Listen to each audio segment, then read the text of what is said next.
Okay, it's night. I'm tired. You know those days you have where you feel like you're rushing everywhere? Like, everywhere you go, you're like, oh my gosh, let's go, we're late. That's been my day today. So, brief synopsis. That's not even the right word. I'm so tired. Okay, summary. Got up, got ready for church, zipped out the door to pick up F from the hospital for a pass. On the way to church, got a phone call from the husband asking me to meet him in the church parking lot with a PRN for G. A PRN, for those of you who don't know, is basically an emergency medication for meltdowns. Thank goodness they make them in dissolvable form. We're still trying to push the EpiPen form. So you can just jab him in the thigh and he's down. Nobody's listening to me on that one though. Anyway, realized I didn't have the emergency medication in my purse, and he's like, well, I don't have the emergency medication. I'm like, how do we not have the emergency medication? We have like 8 bottles of this stuff. So I turned my car around and went back to the house to grab 2 bottles from the medicine cupboard. Got back to church in time to squeeze in there as it's starting with Faith. Thankfully, my husband was already in there with the other kids. During church, my child E, who had his first dance competition this afternoon after church, informs me that he didn't actually bring his dance clothes with him to church. My fault, I guess, for not stressing the fact that we had to zip straight from church to his dance competition. So then when I send a text to my husband, who is with G, while I'm with F, following them around, make sure everybody's safe, and I tell him that we have to leave early. I'll leave early with Faith and E, and go get E's dance clothes, and then take E to dance. And my husband's like, oh no, I got this. So he takes E and Jeffrey and zips to the house and realizes he forgot to bring a house key. So I have to grab D and Faith and get them in the car, rush to the house in time for Elijah to just bolt in the door, get his dance stuff, get back in the car. Get to the arena, which, okay, confession time, I'm very geographically impaired. If my GPS can't tell me how to get there, I can't get there. So I put in the name of the arena. I'm like, cool, we're going to get there on time. It takes me to some parking lot. So now I'm in panic mode. I open up the email from the dance studio to see if there's an exact address. And that's when I read the word, please bring your printed waiver. What? I don't have a printer in my car? How am I supposed to get this printed waiver? So I call the husband. He looks up the exact address of the arena and is on standby should I need him to zip over there with the waiver.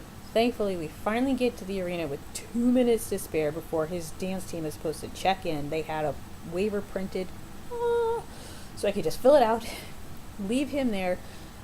Decided to take Faith back to the hospital. I had to take Faith back to the hospital. And on the way there, decided to stop and get her something to eat because she's telling me that they don't have anything for her to eat except for at meals. And so she hasn't had anything to eat since I picked her up. And I'll hit a drive-thru, right? 10 minutes just to get up to order my food. Get the food, get to the hospital. I call them from the outside phone. I'm like, I'm here to return Faith from her pass. Oh, are you outside? I'm calling you from the outside phone. And I brought her back with food. Oh, she can't bring that food in here. She has to eat it outside. I have to get back to this arena for my son's dance performance. Yeah, so made it back to the dance performance, saw my son dance, and was able to take him out for a little one-on-one with Mom. But that was my day.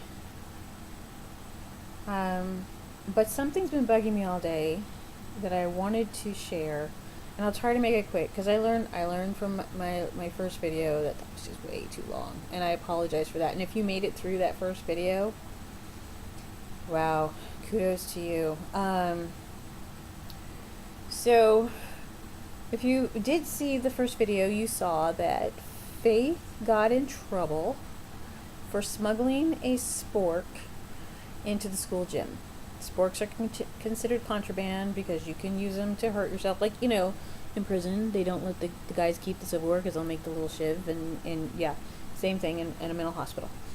So, I need to drink some of this while it's still warm. My husband made me hot chocolate because I'd had such a long day. So anyway, after the spork incident, I didn't hear from Faith for like a couple days. So this is very wrong of me. I know, thanks to my training and reading on neurobehavioral approach, that these children are not raised the same way as other children. You know, other children, they do something wrong, you give them a consequence, you move on with life.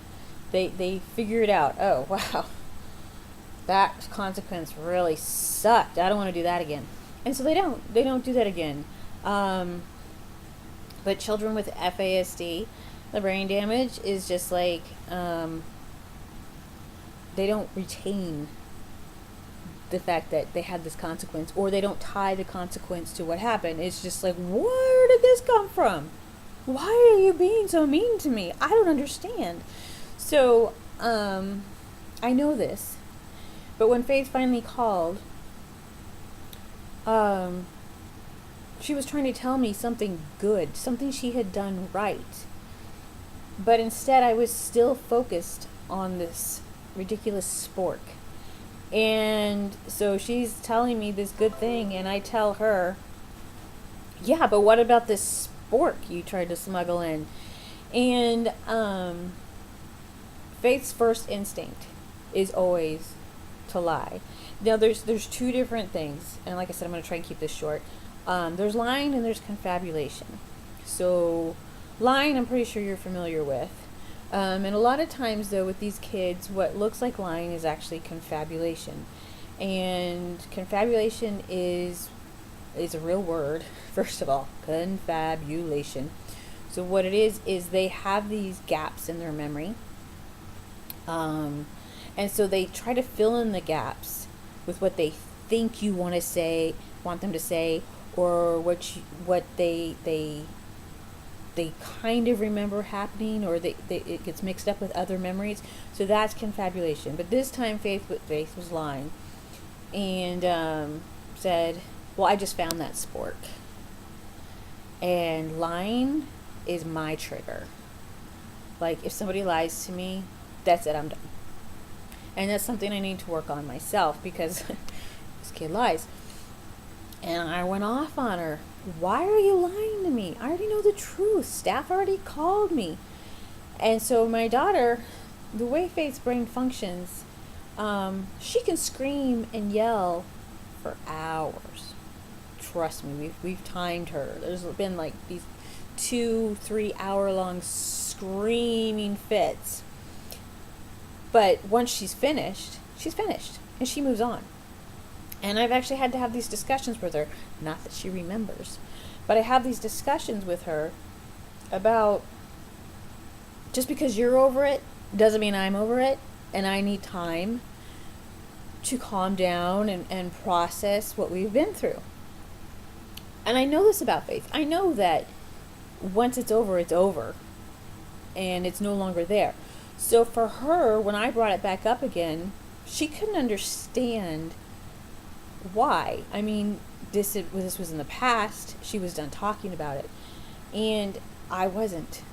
And so I pushed her, and she had a complete meltdown on the phone. And I ended up hanging up because you know what? I'm not going to sit there and be yelled at. I'm not. And after I got over my trigger, I realized how badly I had screwed up. Here my daughter was excitedly calling me to tell me, one, that she had done something that I had asked her to do. She had actually done something right. And two, she needed to know what time I was picking her up for her pass the next day, because these kids like need information. They don't always retain the information, but they want the information. So I blew it. But they're only allowed a certain amount of time for phone calls. So my plan was, as soon as I picked her up this morning, I was going to apologize. But the mental hospital angels were watching out for us. And they must have seen how upset she was, because they gave her a second phone call. And my daughter called me back and said, "Mommy, I'm sorry.